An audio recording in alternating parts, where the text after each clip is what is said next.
Hello, and welcome to the very first educational video from MB2 Dental. My name is Jake, and I, along with several of my MB2 teammates, are going to shed some light on a series of business topics that may be important to all you dentists at home out there. Over the coming weeks, we will provide information on a variety of topics that hopefully will help you better understand what's going on in this consolidating dental environment. Today's topic is, what do private equity investors look for when making an investment decision in a company?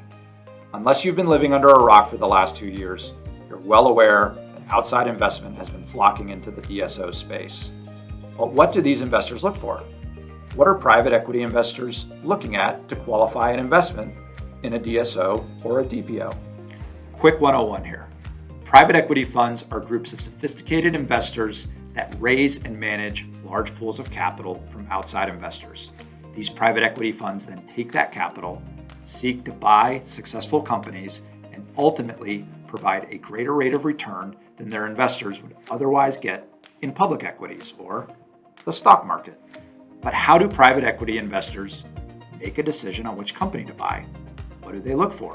How do they decide what is a good investment over what is a bad investment? More specifically, in our space, what are private equity investors looking for in a DSO or a DPO? It all starts with an investment thesis. What's an investment thesis, you may be asking?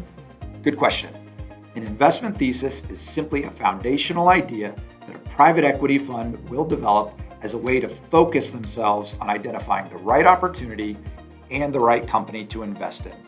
Private equity funds typically develop an investment thesis around an industry or a sector or a certain geography or market or other intangible that they believe is going to help them drive the greatest return for their investors. Private equity investors who are getting into the dental space now are probably building an investment thesis around the idea that the market is highly fragmented and they can create opportunity and return for their investors by buying individual practices, consolidating them under one platform, and then selling for a higher value. This is known as arbitrage. We will talk about the concept of arbitrage in a future video. Now that you have a little bit better of an understanding of what an investment thesis is and how a private equity investor looks at the dental space, let's talk about how a private equity fund makes a decision on which company to buy. These private equity funds are entrusted with massive amounts of money from high net worth individuals, pension funds, endowment funds, and other institutional investors. They have immense pressure on them to always deliver on the investments they make.